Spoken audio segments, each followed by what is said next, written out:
Well, good morning, everybody. It is May 4th at 11 o'clock. It's a very rainy day here in Ithaca, New York. But I'm also been told it is strawberry season in places south of here. And so today's presentation is about strawberries. And we have a small registration group because I guess everyone's out in the field. So those of you who are here, we hope you have lots of questions. And so our presenter today, who's going to be presenting on taking a closer look how strawberry disease risk varies with microclimates at the canopy level, is Mengjun Hu, and I will introduce him a little bit in a moment. So before we do that, I want to let you know that there is going to be a recording of this presentation. It usually takes us about a week to edit the recording and send it out. So anyone who's registered, you will get a copy of the recording. And also there are past recordings of other webinars that we invite you to check out at this same link. We welcome your questions and we ask you to do it in a particular way since it's hard to follow chat while we're also moderating.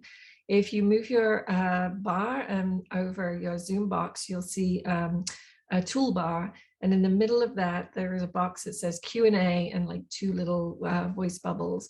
If you click on there, you can ask questions, and you can do so anonymously, so there are no stupid questions, and that helps us to keep track of the questions and see which ones have been answered, and it's easier for us than using chat, so we invite you to do that. Our presenter today is Mengjun Hu. He's an assistant professor at the University of Maryland. He works closely with growers, stakeholders, and other specialists to establish research and extension programs relevant to grape and small fruits in the Mid-Atlantic region. Prior to joining UMD, he was a postdoctoral fellow at Clemson University, where he studied fungicide resistance and was involved in a multi-year fungicide resistance monitoring program for strawberry gray mold. So welcome, Mengjun. Thank you. Thank you for having me. Okay. So before we begin, we have some polling questions for you. And you should see a polling screen just pop up. And if you could just take a moment, there's only 2 questions, so it should only take a couple of minutes. And it'll help Mengjun have an idea of who is on the call and the level of knowledge that the group has before he begins. So I'll be quiet for a moment while that happens. Okay, so for the first question, how knowledgeable are you about the relationship between weather conditions and strawberry disease risk? Most people fall into the somewhat knowledgeable category at 57%. And then the rest is split between not at all, moderately, and very. And for how knowledgeable are you about how the strawberry canopy microclimates compared to weather variables measured by traditional on-farm weather stations? And most people said not at all knowledgeable, somewhat moderately. So there's definitely an area for growth there. So perfect that we're having this presentation today. So with that, we will move ahead, and I will turn it over to you, Mengjun. All right, thank you, Jenna, for the last introduction, and it's truly my pleasure, my honor to speak today. And good morning, everyone. Thanks for your participation. And I will kick it off by saying that small fruits, like small strawberries, right, typically require higher fungicide input, especially in areas with weather conditions that are favorable for disease infections. Now, in our region, many strawberry growers, they spray fungicide on a weekly basis. So the idea of using disease models is really to better time fungicide applications with a goal of extending the spray intervals and reducing overall fungicide chemical input. Jenna, would you go back to the previous slide? Sorry. There we go. Is that the slide? Okay, yes. Great. Okay, so when it comes to strawberry diseases, there have been a few models developed. So notably, scientists at Ohio State University, they previously developed 2 models, one for botrytis and one for Anthracnose fruit rot. And they both utilize leaf wetness duration and the temperature during the wet period to predict the infection risk for both diseases. And later on, those two models were validated in the field by the scientists at University of Florida. And as a result, then later they developed a platform called the Strawberry Advisory System that allows users to visualize the infection risk as well as the weather conditions. So this really facilitates the communication of the complexity of disease models. Next, please.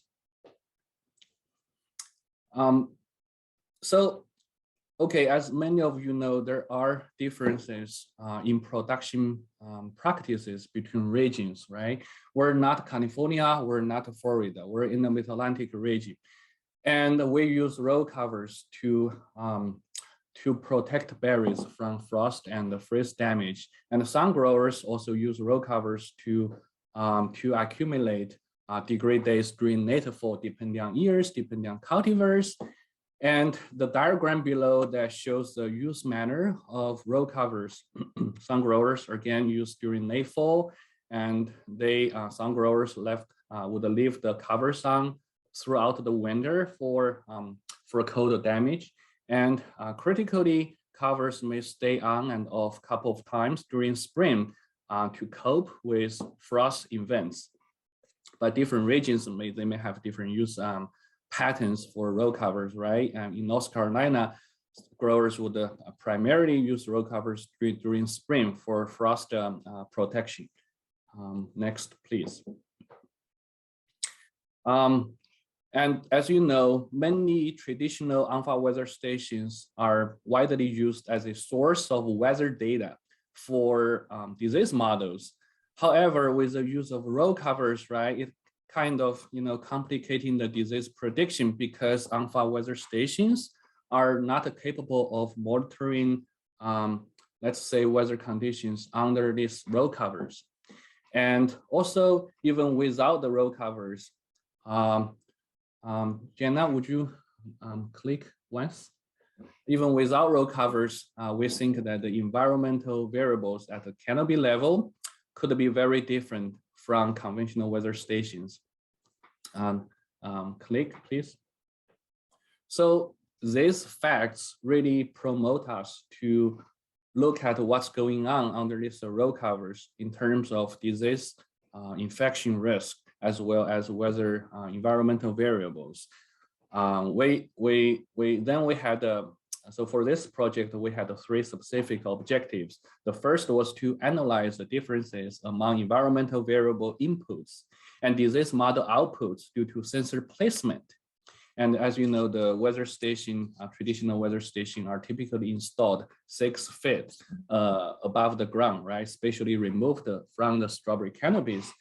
And for this objective, we installed both the traditional weather station right next to a strawberry field and also microclimate station that are directly installed at the canopy, into the canopy, at the canopy level. And we're also interested in understanding potential differences between edge row and the long edge row. So we had the microclimate stations on both edge and on edge rows. Also, we measured the effects of row covers on alternating microclimates and the disease risk, as well as validating the canopy-based disease models for fungus applications for both Anthracnose furor and Botrytis furor control. Next, please.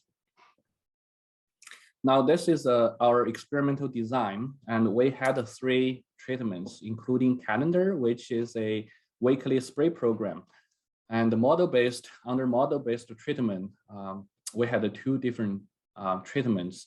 One was traditional weather station treatment, and the other was canopy level sensor treatment. So basically, we spray whenever either the traditional weather station was calling for a spray or the canopy level sensor was calling for a spray. And we also had untreated control as a comparison. And you can see in the picture on the left here, the Atomos that's the traditional alpha weather station, which was installed about 6 feet above the ground, and then 2 microclimate stations, CBS1 and CBS2, one installed on an edge row and the other installed on a long edge row, which is next to the edge row. So we ran the trials at 4 different sites across 2 seasons from 2019 to 2021. And the first site was a Y Research Education Center, which is located in Queenstown, Maryland. That's one of our research farms. The other site in Maryland is a commercial farm in Germantown, Maryland. And we also had 2 other sites in Virginia Beach area. They both are commercial farms. Next, please. Now, for this project, we partnered with AgZoom, which is a private company based in Spain. So they specialize in data visualization, and they helped us incorporate those 2 previously developed models into their platform so that we can visualize the infection risk and also monitor the weather conditions in real time. And they really made our work much easier. Next, please. As I mentioned earlier, that the frequent use of row covers in this region really inspired us to do this work. Now, this table indicates the timing of row cover deployment at each of our trial sites. So we kind of broke the entire season into different periods. Now, right after planting, as the diagram below showed that we had a pre-cover period. And then if the cover was used during native fall, then we had a fall cover treatment followed by winter cover, right, period. And then early spring, the cover would be removed. And then the cover would be put back on during spring to cope with frost events. So the timing of row cover use is largely dependent by our grower cooperators. I just wanted to point out, Jenna, would you click once? I just wanted to point out that at the Y Research Education Center, one of our trial sites, we had 2 adjacent plots, as you can see in the picture on the right, plot 1 and plot 2, right? And we specifically introduced 2 plots because we wanted to understand the effect of row cover applied during native fall on the disease risk as well as weather condition at the canopy level. So plot 1, you can see in this table, we had a cover on during native fall, whereas plot 2 was left uncovered during the same time period. And then winter cover, both plots, we put a row cover on for both plots during the winter, and the cover was also used during spring to cope with frost events. Next, please. 1 click, please. Okay, fun begins. Let's go through all the data together. And so the ATMOS stands for weather station, and the microclimate refers to the microclimate sensors that we have installed in the canopy level. Now you can say that in terms of leaf wetness, the canopy level tend to be consistently wetter compared to weather station nearby. And in terms of temperature, there was very little difference between weather station and the canopy level. And in terms of disease infection risk, both Anthracnose furei infection risk as well as Botrytis furei infection risk, the canopy levels tend to have a higher infection risk for both diseases. Next, please. As I mentioned earlier, that we also interested in understanding the possible effect of edge rows, right? So we had the sensors installed on both edge row and the long edge row. As you can see here, that the long edge row actually tend to be even wetter compared to the edge row. And temperature, again, largely the same. And disease risk, the long edge rows tend to also have greater infection risk compared to the edge row. Next, please. Okay, this table looks a little fuzzy, and this is a difference in average temperature and the minutes of leaf wetness per day. Okay, and again, we had a different sites here, and we had a different periods throughout the season. I just wanted to point out, if you look at the temperature only during the pre-cover period, there was very little difference in temperature. However, as the season progresses, the canopy seem to become more and more warm. I mean, not much, just a little. I think this probably has something to do with the canopy size, right? So the canopy size also increases as the season progresses. And so, however, if you look at the wetness duration, and the canopy tend to be the much wetter compared to the weather station again, but this difference seems to be stable throughout the season. Let me back up a little bit. So the green numbers meaning less, right? And whereas the red numbers meaning higher in comparison with the weather station data. But interestingly, the row cover does not seem to affect a wetness duration. And even for the full cover period, we observed less wetness duration from the canopy level sensors compared to the weather station nearby.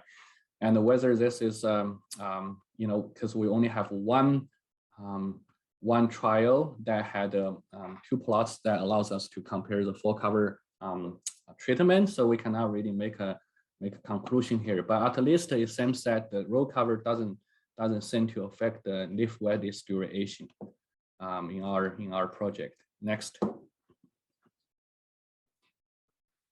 Okay, so this is the average day and the nighttime temperature with different sensor placement during the full cover period. Although the temperature is not really doesn't really seem to be affected much by the row cover deployment, by the sensor placement compared to the wetness. However, there seems to be more fluctuation at the canopy level. You can say that without the cover, the canopy seems to be warmer during the daytime compared to the nighttime, right? And with the cover, it increases the temperature more during the day than the nighttime. Next, please. So a little bit more on this matter. Now, maximum temperature typically occurs during the daytime, right? And so it seems that the maximum temperature typically is higher in the canopy with or without the cover. Next, please. Minimal temperature, typically occur during the nighttime, and we observe that the minimal temperature is often lower in the canopy. Now, but when the cover was deployed, it seems that the cover has the insulation capability, right? As you can see, that the lowest temperature points were always recorded by the weather station. So the purple line, that's weather station, whereas the red and the orange lines are the measurements taken by the canopy level sensors. Next, please. So this is a daily minimal temperature throughout the season at each site.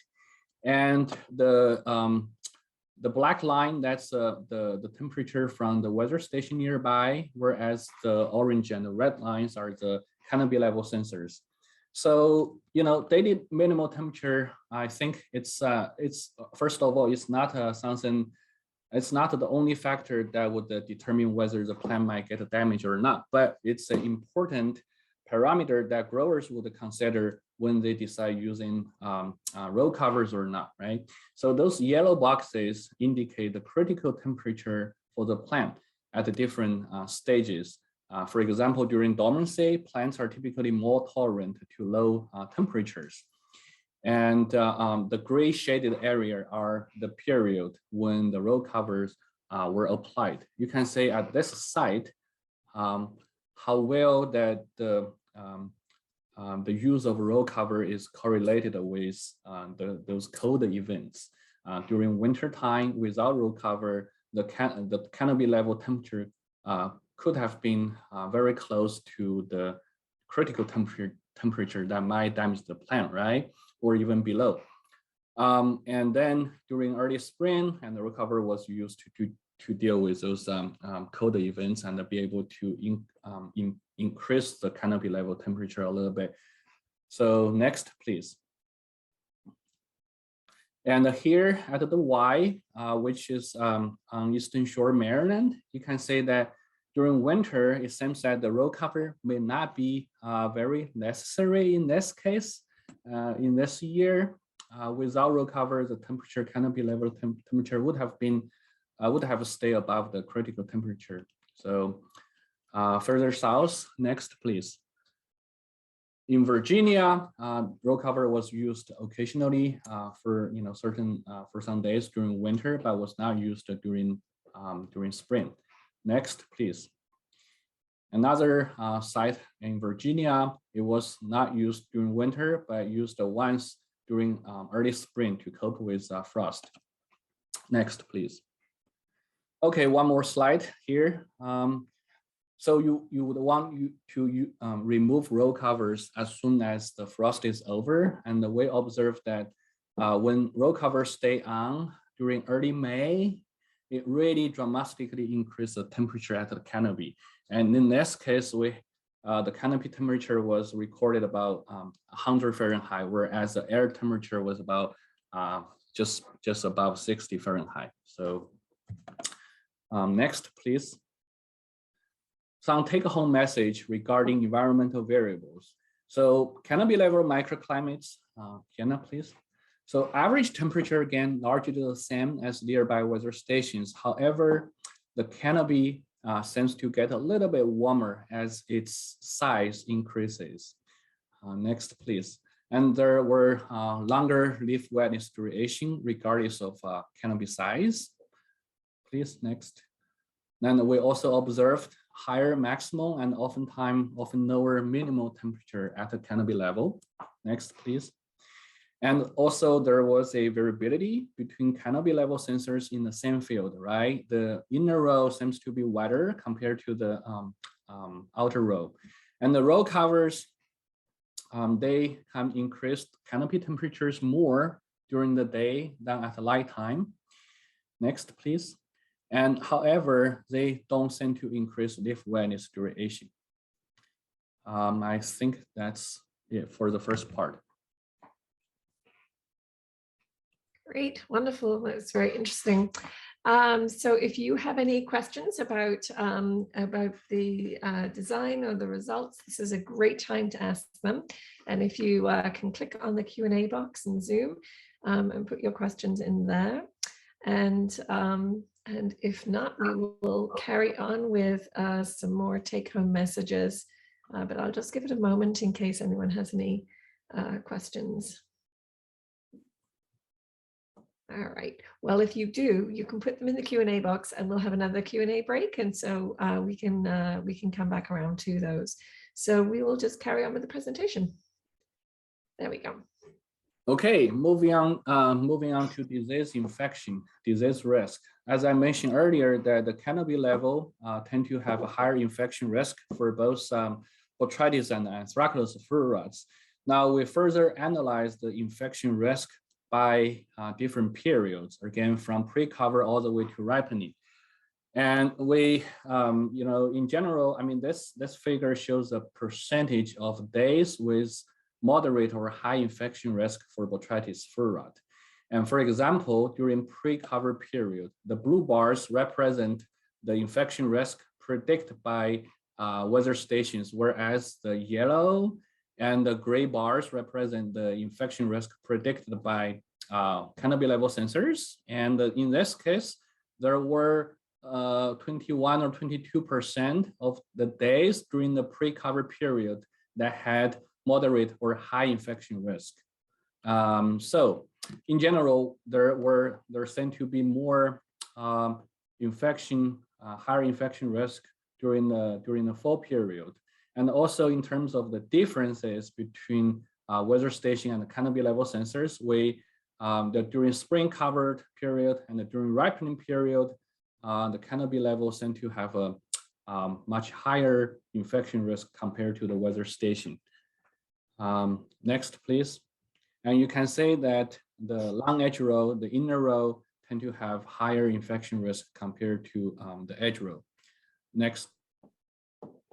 And very similar trend was also observed for Anthracnose fur rot, where the long edge row, where the inner row tend to have a higher, greater infection risk, especially during spring and the ripening time. And that also is a critical time for disease management for fungicide sprays. And would be really nice to have another trial that allows us to look at cover effect on disease management during springtime. So next, please. Please, next. Okay, so fungicide applications. As I mentioned earlier, we had the different treatments, right? Grower standard, which was a weekly spray program, and we also had the 2 other spray schedules. Atomos, that's the model-based spray. We just listen to the weather station nearby. We spray whenever the weather station was calling for a spray, and the microclimate sensor we spray whenever the microclimate sensor was calling for a spray. And we had also one rule about this. We presume that the fungicide residue would last for at least 5 days. So for model-based spray treatments, both Atomos and the microclimate, we didn't spray within the 5 days after the last spray. And I hope that makes sense. So overall, both the weather station, Atomos, and microclimate sensor treatment had a less number of sprays compared to grower standard, again, which was a weekly spray program. And the last column that indicates a reduction compared to weekly sprays. In the first, at the first site, MW, during the 19 to 20 season, for example, we had 6-7 reduction for both Atomos and the microclimate treatments compared to grower standard. And just compare between Atomos and the microclimate sensor treatment on average had 1 or 2 more sprays. Next, please. Now, disease incidence. In total, we had 5 individual trials. In the first trial, MB 2021 season, and there was only 1 cultivar Chandler involved in this trial. And because the disease pressure was very low for both Anthracnose fur rot and Botrytis fur rot, there was no significant difference detected between any of the treatments. The second trial, we had 2 cultivars, Chandler and Flavorfast. And for Anthracnose fur rot, which is indicated in the first in the figure above, the long-treated control plots had the highest disease incidence, whereas the grower standard had the lowest disease incidence, and there was no difference, significant difference between the weather station model-based treatment and the micro sensor treatment.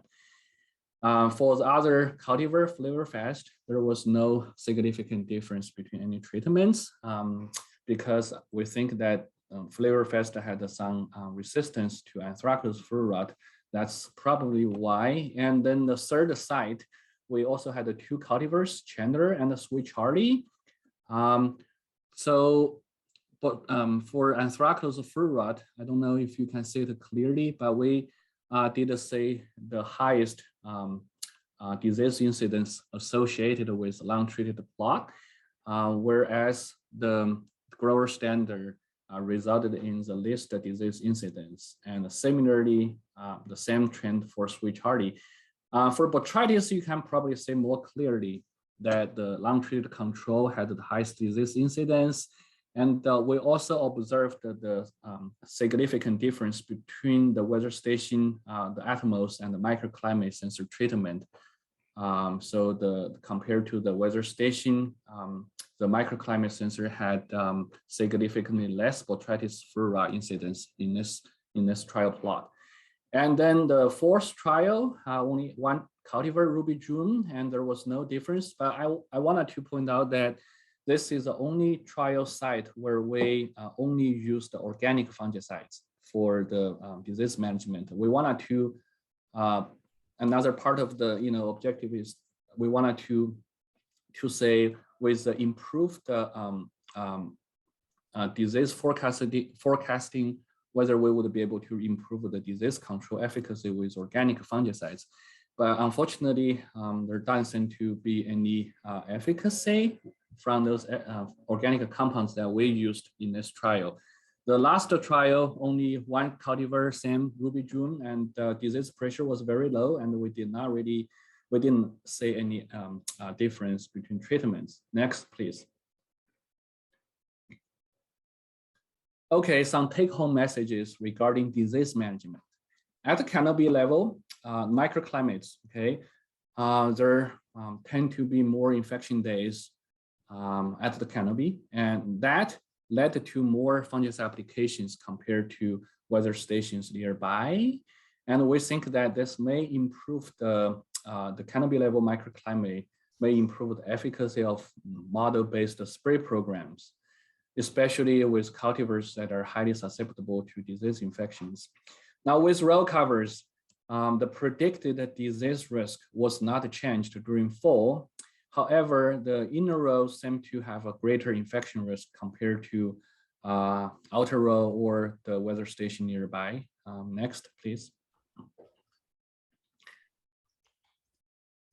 Okay, so this table seems to be is a little complicated, but I just wanted to give a few examples of different combinations of leaf wetness and the temperature, right?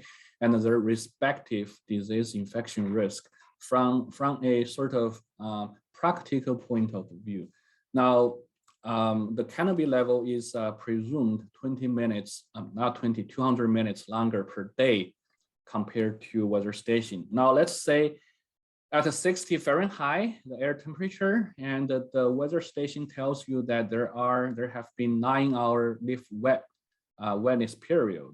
Now, in this scenario, then according to the weather station, it would result in low infection risk for botrytis fur rot, and the same for canopy. But if the weather station gives you 20-hour wet period, then the canopy infection risk would be moderate. So there will be a change from low to moderate infection. Keep in mind that the moderate or high infection risk would trigger a fungicide spray, whereas the low infection risk would not trigger a fungicide spray. So you can say there are some differences between the weather station prediction and the canopy level prediction under different scenarios. Now, I also wanted to point out, next please, for Anthracnose fur rot, which is considered a warm disease. Now, once we're in the optimal range, temperature range for this disease, there really isn't much difference between canopy level and the weather station predictions, right? I mean, their predictions are very consistent, either moderate or high, with a trigger fungicide spray again. So, and this could also mean that the canopy level weather conditions might be more useful for botrytis. Maybe the leaf wetness outweighs the temperature for botrytis. But anyway, just wanted to again provide some examples. And things to consider when adopting microclimate sensor system and disease models. First of all, it does not, the disease model does not really, is not really designed to reduce disease severity or incidence, but would reduce sprays, especially during dry years, right? It can further extend the spray intervals. And sprays need to be made within 48 hours, preferably 24 hours after a moderate or high infection risk prediction. And this is critical. And in our region, some locations have soil condition. Soil condition could be really a factor affecting this. If some locations, once after a few inches of rain, the soil can become saturated, and that would prevent tractors from entering the field, right? So that would cause a delay of fungicide application that could and as a result, it might really the model may not be very useful in that case. Now, but you definitely, if that's the case, you want to use you want to spray fungicide ahead of time in advance, regardless of infection risk, right? Try to spray before a significant rain event or before consecutive rain events. Now, there is also an interaction between cultivars and model-based sprays. And for models, I mean, they are developed using cultivars that are susceptible to disease infections. Now, if you have cultivars, if you grow cultivars that are somewhat tolerant or even resistant to some diseases, and the model may not be very useful, right? Because if cultivars are completely resistant, then we don't really need to spray fungicides. Instrument sensor reliability maintenance are also important. We want to ensure good quality data. Data need to be very good, and also be able to monitor weather variables under these row covers. I think it goes beyond disease management. Mainly, it's for very useful for frost or frost protection, and also useful when it comes to degree days calculation. Oftentimes, this education component can be a little underestimated, but being able to monitor weather conditions under these row covers, being involved in this process, you're getting experience, and that translates into knowledge eventually. So next, please. And I also like to thank my my former technician Anita. She's now working in Switzerland. And my PhD student, Scott Cosboom, who helped a lot with data analysis. And Dr. John Lee Cox at the University of Maryland has been a tremendous help for us for the sensor aspect. And Dr. Chuck Johnson and Jayesh at Virginia Tech, who led the trials in Virginia. Importantly, I'd like to thank our grower cooperators for this project. And also, the IPM Center who funded the project. With that, I think I'd be happy to take any questions. Thank you, Jenna. Great. Wonderful. Okay, so we have a couple of questions that have come in through the Q&A and through the chat. So I'll just start at the top. Can row covers damage the plants if they're left on too long?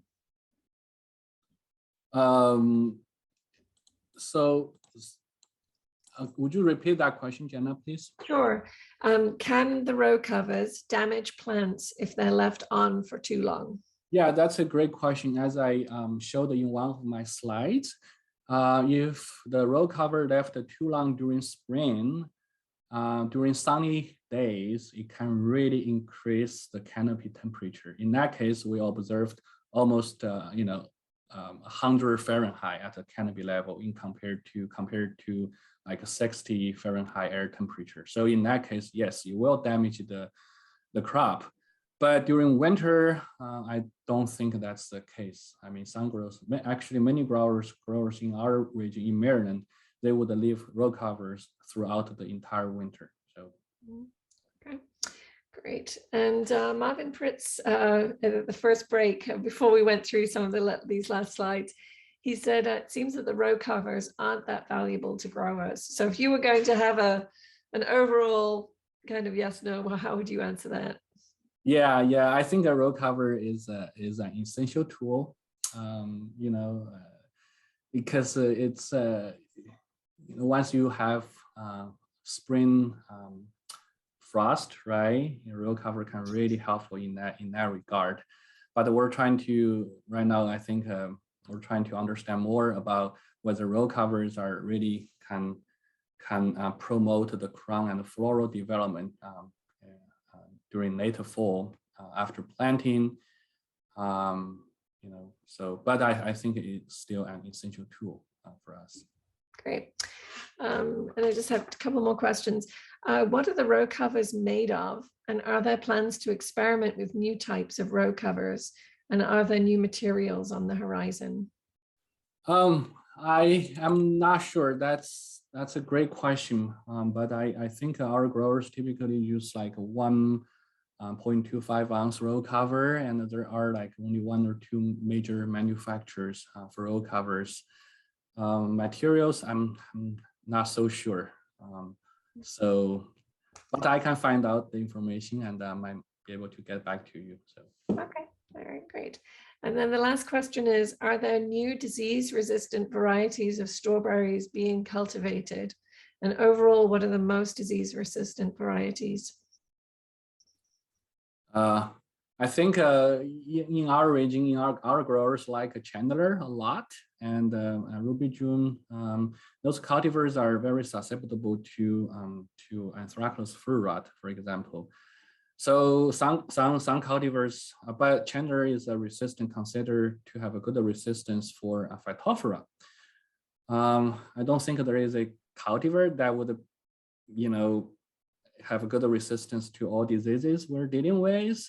It depends on, I think, on your on what disease pressure that you're dealing with, right? And also the flavor is what the consumers like a lot, and that also is a factor affecting cultivar choices.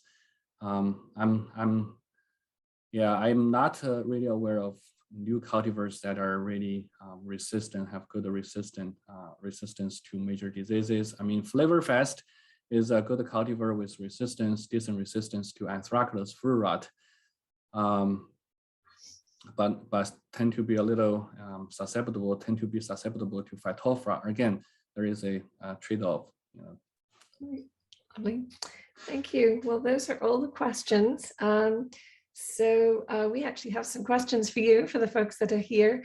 You should see a poll with 3 questions now instead of 2. If you would just take a moment to answer that, that would be very helpful for us. We use this information to guide what presentations and toolboxes we have and the impact that our programming is having on IPM in the region. So I'll be quiet while folks answer those questions.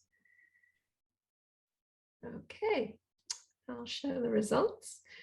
As a result of this webinar, how knowledgeable folks feel about canopy level microclimates and strawberry risk disease. Most people are moderately knowledgeable and some somewhat. As a result of this webinar, how likely are people to consider canopy level sensors and disease models? 50% are now somewhat likely and 25% are moderately likely. And how likely are people to increase their implementation of IPM? And 50% are very likely and moderately likely. So that is music to our ears. We love hearing that. So, okay. So I just want to remind folks that if you're looking for to work with people, if you're a grower or researcher trying to connect with each other, please go to our Find a Colleague site on our website. A recording of this will be available in about a week on our website, and I'll also send a link to everybody who's registered. I want to acknowledge that the Northeastern IPM Center is based at Cornell University, and Cornell University is located on the traditional homelands of the Gayokono people, the Cayuga Nation. The Gayokono are members of the Haudenosaunee Confederacy, an alliance of 6 sovereign nations with a historic and contemporary presence on this land. The Confederacy precedes the establishment of Cornell University, New York State, and the United States of America. We acknowledge the painful history of Gayokono dispossession and honor the ongoing connection of the Gayokono people, past and present, to these lands and waters. This land acknowledgement has been reviewed and approved by the traditional Gayokono leadership. And we also acknowledge funding from NIFA, and without their funding, none of this would be possible, and we deeply appreciate it. So with that, I will end the presentation. Thank you very, very much for your attention, your presence, and your questions. And thank you very, very much, Mengjun, for all your hard work and your beautiful presentation, and the hours and days and years that have gone into study and hard work to make this possible for you to share so beautifully. So thank you. Absolutely. Thank you, Jenna, for having me again. Thank you. Okay. All right. Bye-bye. Bye.